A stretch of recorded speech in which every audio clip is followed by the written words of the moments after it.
Hi, this is Joe again with another review. Instead of doing a movie review, I'm going to be doing a review of a television show. Some time ago, I did a review of my second favorite reality show, which is Murder in Small Town X. And surprisingly, in a little more than a year that I've been doing reviews, that has been, at the day I'm doing this video, is my highest, or the most viewed video I've done. It's got almost 220 views, which I'm surprised about. Because Murder in Small Town X was the review I did, and I'm surprised it got as many views as it has. So now I'm going to be doing a review of my favorite reality show, and the king. Actually, it's the king of the reality shows, the show that's started the whole genre, which is, of course, is Survivor. It was actually started on CBS back in the summer of 2000, after all the regular programs that was on the CBS schedule from 1999 to 2000, or May of 2000, ended, and actually started in May of 2000 and went throughout the whole summer, and ended, I think, in August of 2000 of the original show. And it became such a huge hit that it became a twice-a-year show. Once season starting in the fall, which a week from tomorrow, as I'm doing this show video, next week is they're going to start the next season of Survivor, which is they're doing a second version of the blood versus water thing that they did a year ago. So that became a popular format for them, and it got one of the best rated seasons they had in a while. So they're going the second time. Well, like I said, the first season started in the late spring, early summer of 2000, and it became a huge hit. And at first, I didn't even watch this show until about more than halfway through the season. Then I started watching because everybody started talking about this show. And of course, that was the year where Richard Hatch was the first winner, and he was the one who set the trend. Every season since then, people set up alliances.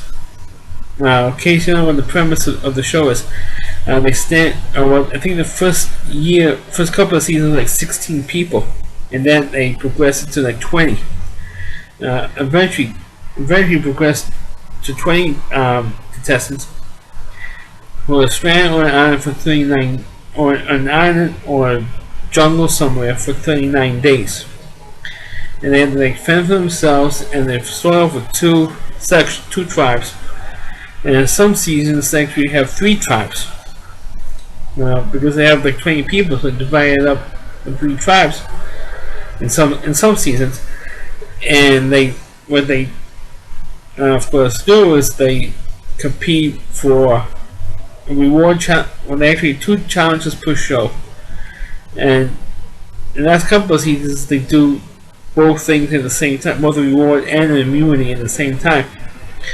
Well, reward challenges that it gives something to help them get food. Either they give them food, or a picnic, or a barbecue, or meat, or they give them fishing gear. There's always one prize where they give them fishing gear. Another time they give them tarps so they can cover the shelter cover themselves from the rain. And or give them sense to maybe start a fire, and these type of things. And the other challenge they usually have is an immunity challenge, where the tribe that wins, at first is tribe, and then becomes individual immunity. They are protected from the vote. It means nobody from that particular tribe gets voted off. And then, of course, at the end of the show, they have a tribal council where they vote someone off. And they usually vote for either the weakest person, or the person who is a threat to their specific gain. Or the strategy is to vote the strongest person off, or the weakest person off, or the person who is the biggest pain in the fanny, and they vote them off. So, like I said, the first show became a success, and the first winner was Richard Hatch, who was a homosexual and a jerk, which we're going to get to. But then as the seasons went on, they decided to maybe have, or there were rumors over the years, when the Survivor was one of the highest rated, not the highest rated reality show, until of course American Idol came along, to have maybe a celebrity Survivor, which really didn't drum up all that much. So they decided to come up with an all-star Survivor, and it came one of the most controversial, or if not the most controversial moment, when they brought in Richard Hatch, and of course they also brought in Sue Hawk, who was also in the first season with Richard Hatch, when the final tribal council for that first season. Sue made the infamous speech, and you can see the speech on YouTube. I think you can also find some of the episodes on YouTube as well. I don't know if it's every season or not, I have no idea. But you can see the famous Sue Hawk rat and snake speech. Well, on the All-Star Survivor show, I think they only did a Survivor All-Star show like once. All the other times they had like heroes versus villains, fans versus I think they did fans and favorites twice. And they brought out a bunch of favorite contestants on Survivor versus a group of Survivor super fans, and to compete against each other. And they did that thing twice. They're not going to do like I said earlier, the Blood versus Water thing twice. Well, the controversial thing was when they had the All-Star show, they had this particular immunity challenge when the survivors, or what they call survivors, who was really contestants, go on this balance beam deal. And Richard Hatch, when he was on the second time, did everything naked. Even though, thankfully, they digitally blurred everything out for the television. But I think, of course, when they're filming it, actually, as you can digitally blur it as they're actually filming it, and that's what's on a tape delay. So Richard Hatch and Sue Hawk collide with each other on the same walkway. Well Sue Hawk, part of it is like Sue Hawk's brain, because she could have easily walked around another way and to avoid Richard Hatch, but she didn't do that. And you can see that specific clip, she could easily avoid going a different path on the balance beam, but she didn't, and he rubbed himself on Sue Hawk. I mean, he rubbed his private parts all over Sue Hawk. And Sue got upset and she quit, and she had a complete and total meltdown over it. Then I could blame her. And she quit over that. So that's another big controversial thing. Another big controversial moment, which is kind of forgotten since then. I think it was like 2002, 2003, when they had this show in the Amazon, and they had one was a swimsuit model named Jenna Morasco, I think her last name is. She actually won that particular season, won the $1 million that season, plus Heidi Strobel, who later on married Cole Hamels, who's a pitcher for the Phillies. They stripped naked for chocolate and peanut butter. Which of course, unfortunately, this whole thing digital out, and that was like the best thing to see the two of them naked, but that's just me. But as the show went on, the show got more and more popular, and even though the show hasn't gotten its ratings as it should, the show has gotten popular to the fact that they used to have, not quite this past season, used to have on Sundays, used to have a 3-hour show on Sundays for that particular season's finale. This past season they did it for the first time on Thursday night. I guess maybe because they kind of got disgusted that every time they have the show on Sundays, in some case, except for in May, or the spring season of Survivor, every time on the fall, it always gets pushed back because of the fucking, excuse my language, the stupid football's NFL pushes everything back to the point where it's like an hour later than supposed to. So I guess it got disgusted over the fact that it's getting pushed back to the sporting events, so the CBS has on Sundays. So they had it on Thursday night for the first time since I think like season 2, where they had the finale on a Thursday night, or excuse me, on Wednesday night now, since the show's on Wednesdays now. But I actually do like the fact that the show is on Wednesdays, And I did like the fact that when they, most of the time now, when the show has the final episode, there's nothing up against it. And like I said earlier, when they start first having the final show on Sundays, other networks start piling up other shows up against it. Like one year NBC had on 2-hour Cosby Show reunion because it was like 20th anniversary when the show ended, so they had a whole thing of that.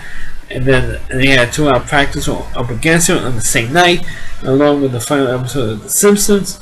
And they also had on Fox, you had a 1-hour show with the reunion of Beverly Hills 90210 10 years later after the graduation episode. So you had all this stuff, and they keep piling stuff on up against Survivor every Sunday night, and they used to beat them all the time.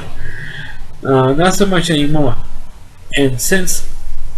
And you do have some infamous people who were on the show.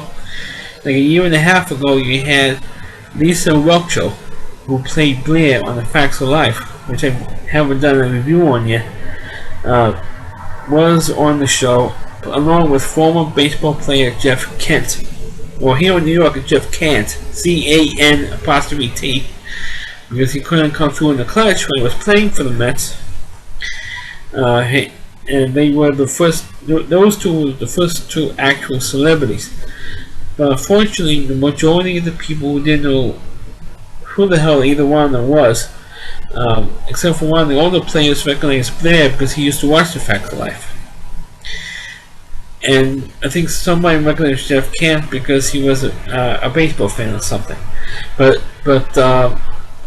there was, those two were the first two actual celebrities or former, well, in case of Lisa Welcher case, a celebrity.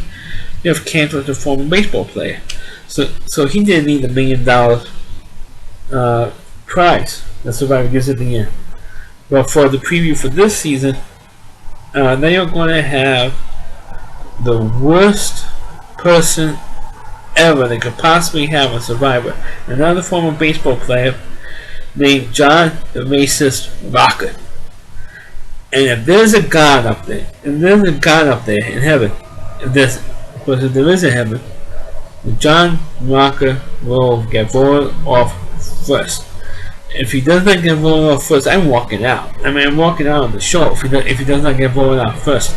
Because for those of you who don't know who he is, he was he pitched for I think like 3 teams total. The first team he came up with the Atlanta Braves in 1999. After the Braves barely, and I do mean barely, beat the Mets in the playoffs, or national playoffs. That 2 months later, in December of 1999, he did an interview with Sports Illustrated, and he verbally blasted the people of New York City, and specifically the people who ride the number 7 train in New York. Those of you who are in the United States or around the world who is watching this video, the number 7 train in New York City runs from Times Square in New York in Manhattan to Main Street, Flushing, the Flushing section of Queens, which is one of the boroughs of New York. And the 7 train is the only New York City subway line that goes out to Shea. At that time, was Shea Stadium. Now it's Shea Stadium's not here anymore. Now it's Citi Field. Goes out there for the Met games. So supposedly he trashed the people who ride on the subway line, because Flushing, in the Flushing area, is mostly an Asian area. So he complains about going on the 7 lines and going through a third world country when you have to sit next to somebody with some queer. This is his quote, not mine. Sitting next to some queer with purple hair with AIDS. Sitting next to some Asian woman or black woman with 5 kids who's on welfare. Next to some group of Chinese immigrants who don't know a word of English and all that crap. That's the type of person that they put on Survivor. This racist piece of shit. And you can, and John Rocker, if you happen to be watching this video, you can die fast enough for me. You and the whole, anybody who's ever played with the Atlanta Braves during the 90s cannot die fast enough for me. I'm speaking this as a Met fan, because you insulted me, You insulted my town. You insulted my subway line. Because he could have picked on any subway line in New York City, could have said something like that. But he just happened to pick on the one train that goes to Shea Stadium, because that's the train that goes to Shea. But that's what they picked to go on Survivor. And I watched Survivor for 3 things. Number one, I think it's a good reality show, even though some people think that's fixed. Second thing I'm watching for is the scenery, the photography that they use when filming the show is terrific. And 3, I watch for the hot women. But again, it's just me. But the only, other than the Sue Hawk meltdown that they had, the only other famous meltdown they had was with Brendan Hentz, who was the nephew of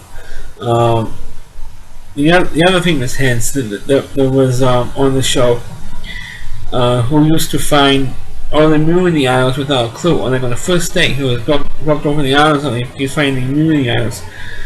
He was on the show like I think 3 times, and he never won. I think like twice he got as far as the final tribal council, didn't win. And the 3rd time he almost got there, but got voted off, and he keeps cursing the people out and just putting a bunch of idiots and the best player that keep voting me out. But that's what happens, because he was too good. It's one thing to be a good player on Survivor, it's another thing to being too good.